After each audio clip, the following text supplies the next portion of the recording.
Hello everyone, আসসালামু আলাইকুম।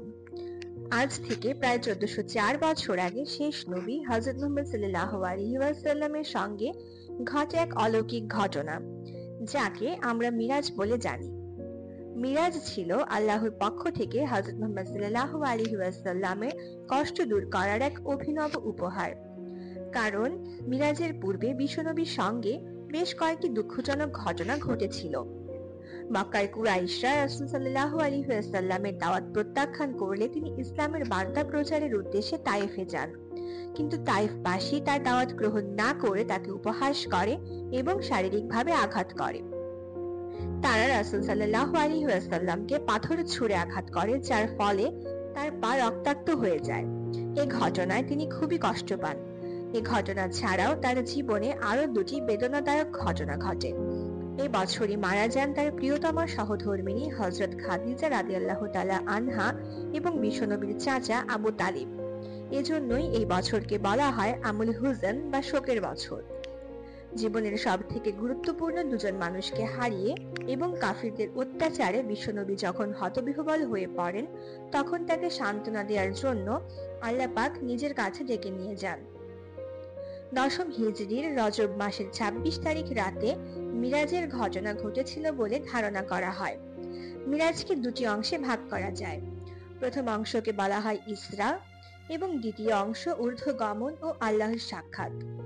মিরাজের রাতে আল্লাহর সাথে সাক্ষাৎ করতে যাওয়ার পূর্বে বিশ্বনবী মক্কার মসজিদুল হারাম থেকে বায়তুল মুকাদ্দাসের মসজিদুল আকসা পর্যন্ত ভ্রমণ করেন।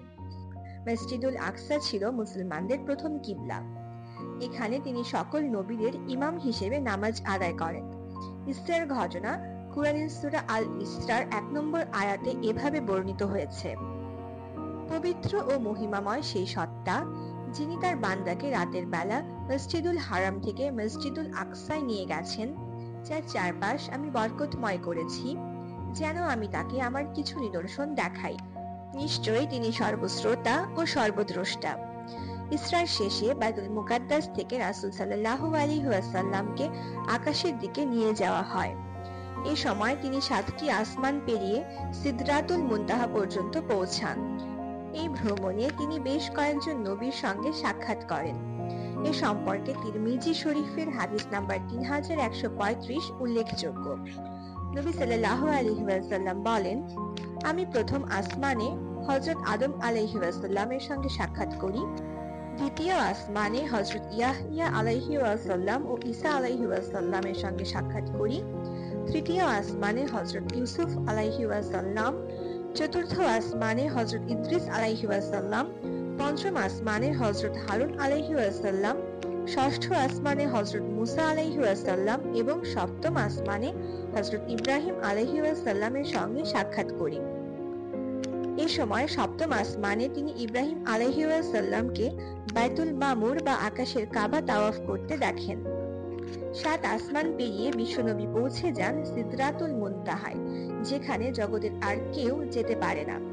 এ সময় আল্লাহ তাকে জান্নাত এবং জাহান্নাম দেখান। মুসনাদ শরীফে এ সম্পর্কে বর্ণিত আছে, নবী সাল্লাল্লাহু আলাইহি ওয়াসাল্লাম বলেন, আমি জান্নাতে প্রবেশ করলাম এবং এর নিয়ামত ও সৌন্দর্য দেখলাম। আমি জাহান্নামেও প্রবেশ করলাম এবং এর কঠিন শাস্তি প্রত্যক্ষ করলাম। এ সময় আল্লাহ নবী সাল্লাল্লাহু আলাইহি ওয়াসাল্লাম এবং তার উম্মতের উপর নামাজ ফরজ করেন। রাসূলুল্লাহ সাল্লাল্লাহু আলাইহি ওয়াসাল্লাম বলেন, সিদরাতুল মুনতাহায় পৌঁছানোর সময় গাছটির পাতা হাতির কান সমান বড় হয়ে গেল এবং এর ফল বড় বড় কলসির মতো হয়ে গেল। তখন আল্লাহ আমাকে নামাজ ফরজ করার আদেশ দিলেন। সহিহ মুসলিম হাদিস নং ১৬২। মিরাজের সম্পূর্ণ সময়ে রাসূল সাল্লাল্লাহু আলাইহি ওয়াসাল্লামের বাহন ছিল বুরাক নামক একটি বিশেষ বাহন। বুরাকের রং ছিল উজ্জ্বল সাদা এবং এটি এতটাই দ্রুতগামী ছিল যে তার এক পা যেখানে পড়তো তার দৃষ্টিসীমার শেষ প্রান্তে হতো। রাসূল সাল্লাল্লাহু আলাইহি ওয়াসাল্লাম এ সম্পর্কে বলেন, আমার জন্য বুরাক নামক বাহন আনা হলো। এটি ছিল একটি দীর্ঘাকৃতির সাদা প্রাণী, যা খচ্চর ও গাধার মাঝামাঝি। আমি এতে আরোহণ করলাম এবং মসজিদুল আকসায় পৌঁছালাম। সহিহ বুখারী হাদিস ৩২০৭। মিরাজের পুরো ভ্রমণ রাতের মধ্যে সম্পন্ন হয়।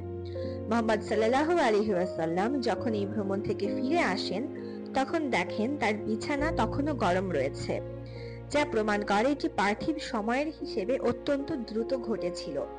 সময়ের ধারণা সম্পর্কে কুরআনে বর্ণিত হয়েছে, তোমার প্রতিপালকের কাছে একদিন তোমাদের গণনার 1000 বছরের সমান। সূরা হাজ আয়াত 47। অর্থাৎ সময় আপেক্ষিক। মিরাজের ঘটনার প্রায় 1300 বছর পর বিশ্ববিখ্যাত বিজ্ঞানী আলবার্ট আইনস্টাইন তার থিওরি অফ রিলেটিভিটিতে বলেন, সময় এবং স্থান আপেক্ষিক এবং একে নির্দিষ্ট কাঠামোর মধ্যে সীমাবদ্ধ করা যায় না, যা মিরাজের সত্যতারই প্রমাণ দেয়। অর্থাৎ আধুনিক বিজ্ঞানের আবিষ্কারের বহু আগেই আল্লাহ তার প্রিয় বান্দা হযরত মুহাম্মদ সাল্লাল্লাহু আলাইহি ওয়াসাল্লামের মিরাজের মাধ্যমে আমাদেরকে সময়ের আপেক্ষিকতার প্রমাণ দিয়ে রেখেছেন। এ সম্পর্কে আল্লাহ বলেছেন, তারা আল্লাহর জ্ঞান থেকে শুধু তাই জানতে পারে যা তিনি ইচ্ছা করেন। সূরা আল বাকারা আয়াত 255।